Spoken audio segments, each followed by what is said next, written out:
Welcome to the MBA academy. MBA academy में आप लोगों को स्वागत है। हम लोग सबसे पहले कॉन्ग्रेचुलेशन करते हैं टीम इंडिया को, वर्ल्ड कप जीतने का, है ना। हम लोग सब बहुत खुश हैं और पूरा हिंदुस्तान में एक खुशी का माहौल है। इंडिया ने वर्ल्ड कप T20 जीता 17 ईयर्स के बाद। ठीक है, पहले हम लोग उसको सेलिब्रेट करते हैं थोड़ा, फिर हम लोग चलते हैं टॉपिक की तरफ। ठीक है, आइए चलते हैं हम लोग टॉपिक की तरफ। आज का जो हमारा टॉपिक है वैलेंसी। आइए हम लोग देखते हैं वैलेंसी। तो हमारा टॉपिक है वैलेंसी, है ना। तो आइए देखते हैं हम लोग valency. Valency, the combining capacity of the atoms of element was the explain an attempt to attain fully fill outermost shell. तो ये जो भरा रहता है, ये किस में भरा रहता है? ऑटोमस शेल में। किस में? Outermost shell. ये सब सारा मैंने पहले डिस्कस कर चुके हैं अच्छे तरीके से, है ना। तो हम लोग टॉपिक वाइज अब जो आए वैलेंसी में, तो इसमें सारा हम लोग पहले एक्सप्लेन कर चुके हैं। An outermost shell which has 8 electron. Outermost shell में जो होता है उसमें क्या होता है? ऑटोमस शेल में कितना नंबर ऑफ इलेक्ट्रॉन होता है? 8 होता है। कितना होता है? 8 होता है। ठीक है। Was said to possess an octet. Atoms would thus react so that to achieve an octet in the outermost shell or duplet in case of K shell. तो ये सब हम लोग किस में देखते हैं? ऑक्टेट और डुप्लेट K shell में। किस में देखते हैं हम लोग? ऑक्टेट और डुप्लीकेट K shell में। ठीक है। This was done by sharing. और ये होता कैसे है? ये जो होता है, ये होता कैसे है? तो ये होता है शेयरिंग करने से, है ना। क्या करने से? शेयरिंग करने से, गेनिंग करने से और लूजिंग करने से, है ना। शेयरिंग मतलब आपस में लेना देना करके, आपस में पा करके और खो करके ये इलेक्ट्रॉन का क्या करता है? शेयरिंग करता है, गेनिंग करता है और लूजिंग करता है। किस में? In case of K shell में। ठीक है, ये हम लोग पहले भी पढ़ चुके हैं, है ना। तो इसको नोट डाउन कीजिए। हम लोग आगे चलते हैं further topic.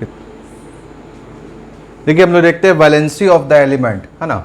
Valency of the element, the number of electron gain, lost or share by the atom of element। इसमें कह रहा है कि कितना नंबर ऑफ इलेक्ट्रॉन जो होगा वो गेन होगा, वो शेयर होगा और लॉस होगा, है ना। कितना नंबर ऑफ इलेक्ट्रॉन जो है वो शेयर होगा, गेन होगा और लॉस होगा, है ना, by atom of element, element में। So as to complete it octet, वो अपना ऑक्टेट और डुप्लेट कंप्लीट करने के लिए, पूरा करने के लिए। In case of element having only K shell, और ये किस में होगा? सिर्फ K शेल में। उसी को हम लोग क्या कहते हैं? Valency of the element. उसी को हम लोग क्या बोलते हैं? Valency of the element. मतलब नंबर ऑफ इलेक्ट्रॉन जो है, नंबर ऑफ इलेक्ट्रॉन जो है वो कितना गेन होगा, कितना लॉस होगा, कितना शेयर होगा एलिमेंट में, है ना, एटम ऑफ द एलिमेंट में। वही, और ये होता किस में है? K शेल में होता है। उसी को हम लोग क्या बोलते हैं? वैलेंसी ऑफ द एलिमेंट, है ना। इसको नोट डाउन कीजिए। आगे चलते हैं हम लोग फर्दर टॉपिक की तरफ। Calculation of valency. अभी जो हम लोग देख रहे हैं, क्या देख रहे हैं? Calculation of valency. वैलेंसी का हम लोग कैसे कैलकुलेट करें, है ना, वो हम लोग देखते हैं। For element having valency, valence electron, for elements having valence electron 1, 2, 3 और 4 वैलेंसी है ना। कितना है? 1, 2, 3, 4। वो वाला जो फॉर्मूला है उसी पर ये पुट होगा। ठीक है, n स्क्वायर वाला जो फॉर्मूला था, ये n स्क्वायर वाला, इसी पे ये सब पुट होगा, है ना। 1 का स्क्वायर करेंगे 1 ही होगा, 2 का स्क्वायर करेंगे 4 होगा, है ना। 3 का स्क्वायर करेंगे उसी तरीके से 4 स्क्वायर, वो स्क्वायर वाला। For element having valence electron 1, 2, 3 and 4, valence C is equal to the number of valence electron. For element having valence electron, कोई भी एलिमेंट का जो वैलेंस इलेक्ट्रॉन है वो 1 हो, 2 हो, 3 हो, 4 हो, उससे मतलब नहीं है। वैलेंसी इज इक्वल, वैलेंसी जो है वो किसके बराबर है? Number of valence electron. Valency का मतलब क्या है? वैलेंसी का मतलब है, वैलेंसी का मतलब है number of valency of electron, है ना। क्या कह रहा है? Valence electron, valency is equal to valency of electron. Electron का कितना वैलेंसी है, यही क्या है? For element having valence electron, 1 2 3 और 4 valency is equal to valence electron. ये वैलेंसी जो है ये इक्वल टू क्या है, वैलेंस इलेक्ट्रॉन। आए बात समझ में। 4 एलिमेंट्स हैविंग वैलेंस इलेक्ट्रॉन 1 2 3 और 4 valency is equal to the number of valence electron. मतलब वैलेंसी जो है वो किसके बराबर है, वैलेंस इलेक्ट्रॉन के बराबर है। ठीक है, ये समझ में आ गया। अब दूसरा में हम लोग देख रहे हैं 4 एलिमेंट्स हैविंग वैलेंस इलेक्ट्रॉन 5 6 और 7 valency is equal to the number of electron. हम लोग जान रहे हैं कि वैलेंसी किसके बराबर है, वैलेंसी जो है मेरा किसके बराबर है, वैलेंस इलेक्ट्रॉन के बराबर है। Valency equal to number of electron to added, क्या बोला, 4 एलिमेंट्स हैविंग वैलेंसी इलेक्ट्रॉन 5 6 और 7 वैलेंसी इज इक्वल, वैलेंसी किसके बराबर है, to the number of electron. कितना नंबर ऑफ इलेक्ट्रॉन है, वैलेंसी किसके बराबर है, नंबर ऑफ इलेक्ट्रॉन, मतलब कितना नंबर ऑफ इलेक्ट्रॉन है। टू बी एडेड, कितना ऐड करेंगे, so that valency shell has 8 electron. अगर वैलेंसी शेल के पास electron to be added, so अगर वैलेंस शेल के पास कितना इलेक्ट्रॉन है, 8 इलेक्ट्रॉन है। In other word number of valency equal to 8, तो नंबर ऑफ वैलेंसी इलेक्ट्रॉन तो क्या हो जाएगा, नंबर ऑफ, तो वैलेंसी कितना है इसका, वैलेंसी इसका 8 है, तो नंबर ऑफ वैलेंस इलेक्ट्रॉन कितना हो जाएगा, 8 हो जाएगा। तो इसी में 8 में से माइनस करेंगे, क्या करेंगे, नंबर ऑफ वैलेंस इलेक्ट्रॉन को माइनस करेंगे। तो यहाँ पे लिखा हुआ है वैलेंसी इक्वल टू, यही चीज़ लिखा हुआ है जो हम ऊपर में लिखे थे, valency equal to valence electron. Valency किसके बराबर है, वैलेंस इलेक्ट्रॉन, नंबर ऑफ कितना वैलेंस इलेक्ट्रॉन है उसी के बराबर में क्या है, वैलेंसी है। ठीक है, इसको नोट डाउन कीजिए, आगे चलते हम लोग फर्दर टॉपिक। ठीक है, फॉर नोबल गैस, अब हम लोग देखते हैं नोबल गैस में, नोबल गैस का जो वैलेंसी होता है ना वो क्या होता है, ज़ीरो होता है। नोबल गैस का जो वैलेंसी होता है वो ज़ीरो होता है। कैसे ज़ीरो होता है तो देखते हैं हम लोग। एक एग्जांपल लेते हैं नियॉन का। नियॉन क्या है, मेरा नोबल गैस है, उसका सिंबल क्या है, Ne, और उसका एटॉमिक नंबर कितना है, 10। कितना है, 10। तो K में कितना चला गया, K में कितना होता है, 2, L में कितना है, 8, तो K में कितना होता है, ठीक है, तो K में कितना है, 2 है, और L शेल में कितना है, 8 है। K शेल में कितना है, नंबर ऑफ एटम 2 है। L शेल में कितना है, नंबर ऑफ एटम 8 है। तो ये पूरा अपना ऑक्टेट और डुप्लीकेट पूरा कर रहा है, डुप्लेट, ये अपना पूरा ऑक्टेट और डुप्लेट पूरा कर रहा है। ये जो मेरा फॉर्मूला है 2n², इसके बारे में हम पहले बता रहे थे, 1 2 3 जितना भी दिया रहेगा इसको पुट कर देंगे इस फॉर्मूला पे, निकल जाएगा। तो 2, 1 का स्क्वायर 2 ही होगा, है ना। तो इसमें कितना हो गया, 1।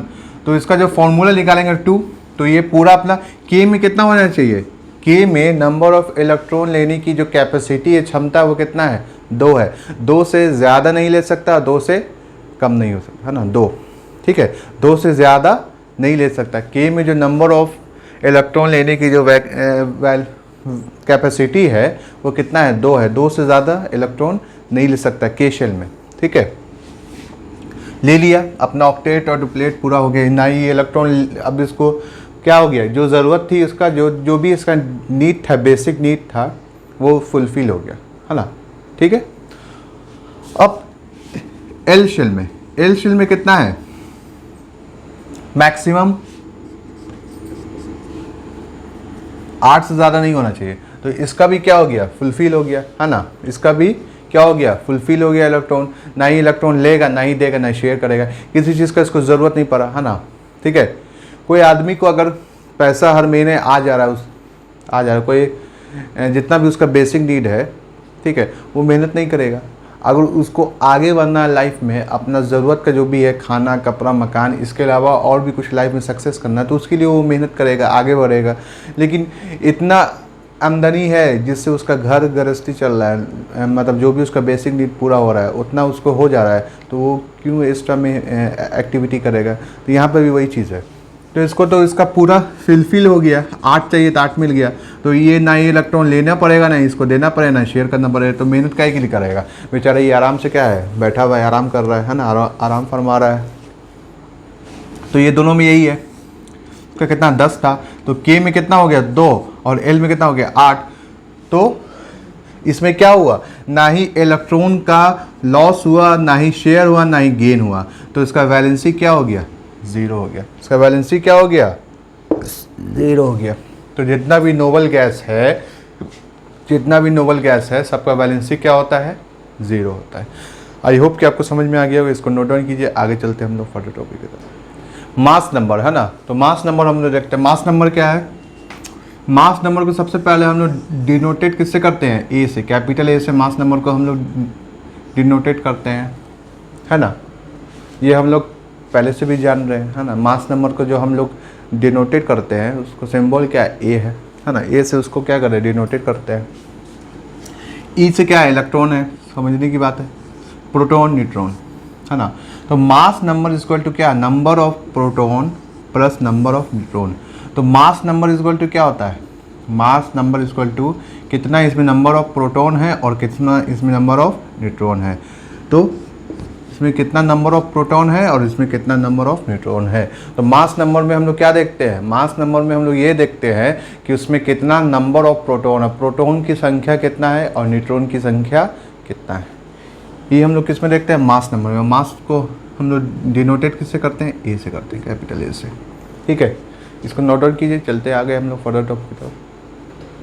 ठीक है, तो इसमें हम लोग देखते हैं ये मेरा एटॉम का डायग्राम है ना। एटॉम का क्या है, ये फिगर है।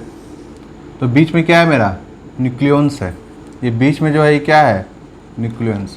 तो न्यूक्लियस में क्या होता है, उसमें प्रोटॉन भी होता है और न्यूट्रॉन भी होता है। यहाँ पे लिखा हुआ है collectively proton and neutron.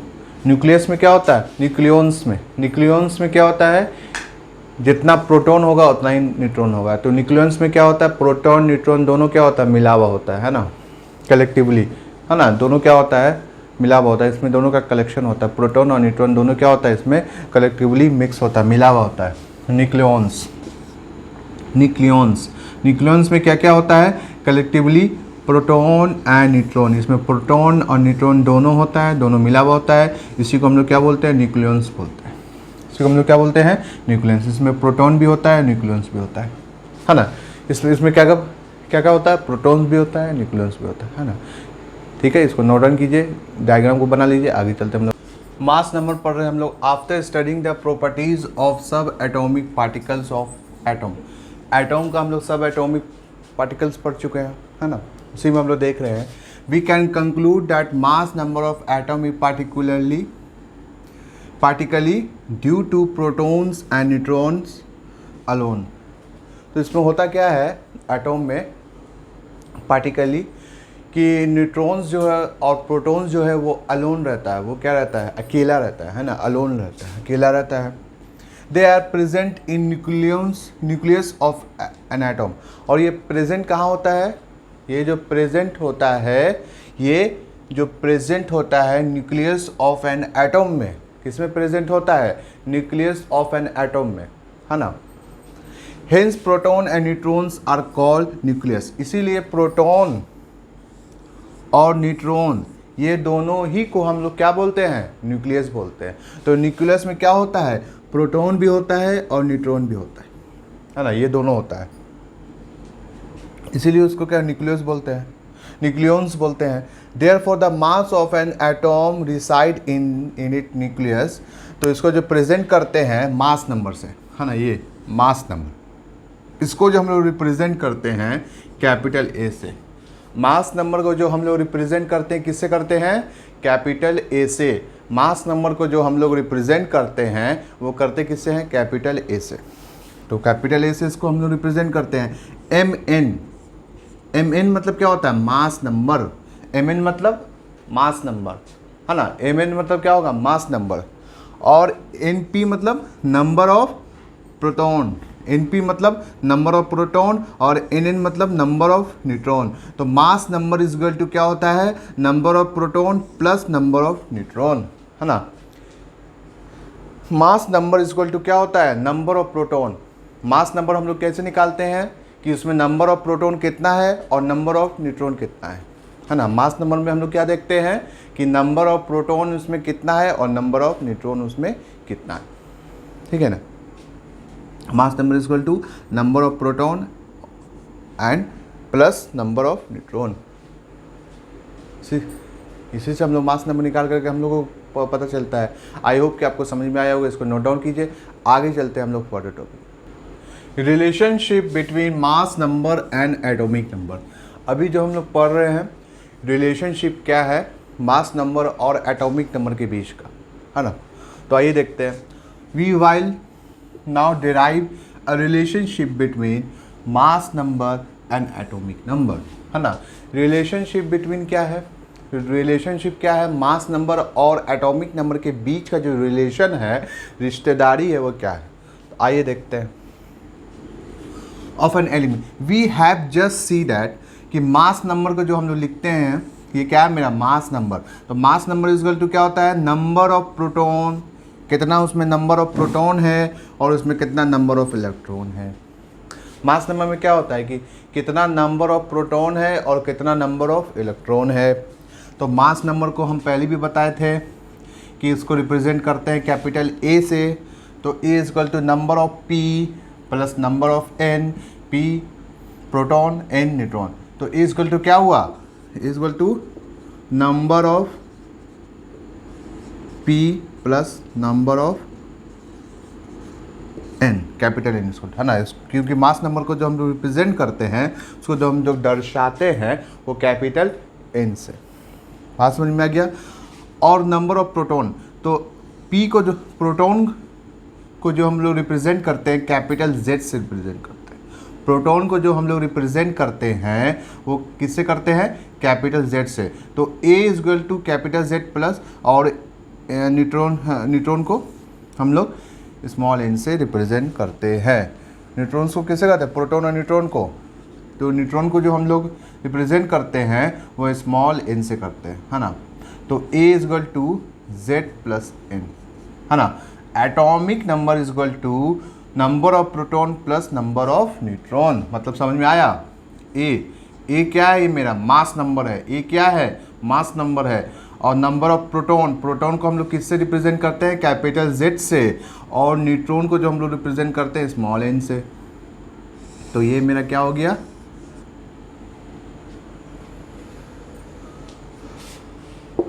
Formula हो गया। E equal to Z, A हो गया मेरा मास नंबर, जेड हो गया मेरा नंबर ऑफ प्रोटॉन और एन मेरा नंबर ऑफ न्यूट्रॉन। तो E equal to capital Z plus N, ठीक है। इसको नोट डाउन कर लीजिए। आगे चलते हैं हम लोग फर्दर टॉपिक की तरफ, ठीक है। How to represent the symbol of element. हमारा जो टॉपिक है क्या है कि how to represent the symbol of an element. Element का जो सिंबल है उसको कैसे हम लोग रिप्रेजेंट करते हैं, उसको कैसे हम लोग दर्शाते हैं। तो आइए देखते हैं। ए हम लोग जान रहे हैं क्या है मास नंबर है ना, पहले भी हम लोग पढ़ा है। ए क्या है मेरा मास नंबर। मास नंबर को जो हम लोग रिप्रेजेंट करते हैं वो कैपिटल ए से करते हैं। जेड क्या है, ये एटॉमिक नंबर। जेड मेरा क्या है एटॉमिक नंबर। और ये जो एक्स है, ये मेरा क्या है सिंबल ऑफ एलिमेंट। एलिमेंट का क्या है ये सिंबल है, क्या है सिंबल। तो देखिए कार्बन में क्या है कार्बन, है ना। कार्बन में क्या है मेरा 6 प्रोटॉन है और 6 न्यूट्रॉन है। 6 प्रोटॉन और 6 न्यूट्रॉन है, टोटल कितना हो गया 12, है ना। जितना प्रोटॉन है उतना न्यूट्रॉन है। तो मास नंबर में हम लोग क्या पढ़े थे मास नंबर में E इज इक्वल टू, है ना, number of P plus number of N, है ना। तो जितना नंबर ऑफ P रहेगा उतना नंबर ऑफ N रहेगा, जितना नंबर ऑफ प्रोटॉन रहेगा उतना नंबर ऑफ इलेक्ट्रॉन रहेगा। तो कार्बन में 6 प्रोटॉन है 6 न्यूट्रॉन है, तो टोटल कितना हो गया 12। टोटल कितना हो गया 12। तो यहाँ पर दिया हुआ है 6 प्रोटॉन 6 न्यूट्रॉन, तो ये टोटल कितना हो गया 12, ठीक है। तो कार्बन का एटॉमिक नंबर क्या हो गया, एटॉमिक नंबर नीचे भी दिया रहता है, ये Z है ना। एटॉमिक नंबर को जो हम लोग रिप्रेजेंट करते हैं, एटॉमिक नंबर का जो सिंबल है वो क्या है, वो Z है। तो ये जो है ये क्या है मेरा एटॉमिक नंबर। तो कार्बन का एटॉमिक नंबर कितना है, 6 है, ठीक है। और मास नंबर कार्बन का कितना है, 12। मास नंबर कार्बन का कितना है, 12। आगे बस समझ में है ना। मास नंबर कार्बन का कितना है, 12। तो एटॉमिक नंबर 6 है और मास नंबर कार्बन का कितना है, 12। इसको नोट डाउन कर लीजिए। आगे चलते हैं हम लोग फर्दर टॉपिक की तरफ, ठीक है। तो अब हम लोग ऑक्सीजन का देखते हैं, है ना। ऑक्सीजन का क्या है, एटॉमिक नंबर 8 है और मास नंबर कितना है, इसका 16 है ना। ऑक्सीजन का ये मेरा क्या है, ऑक्सीजन है। तो ऑक्सीजन का एटॉमिक नंबर कितना है, 8 है ना। एटॉमिक नंबर 8 है और मास नंबर क्या है इसका, 16 है। आगे बात समझ में, ठीक है। तो आज का जो टॉपिक है हमारा ख़त्म होता है यहीं पे, ठीक है। जब तक के लिए क्या कीजिए, अपना ख्याल रखिए, आसपास के एरिया को स्वस्थ रखिए, बड़ों का इज़्ज़त कीजिए, छोटे से प्यार कीजिए। MBA एकेडमी को ज़्यादा से ज़्यादा शेयर कीजिए, लाइक कीजिए, सब्सक्राइब कीजिए। जय हिंद, जय भारत।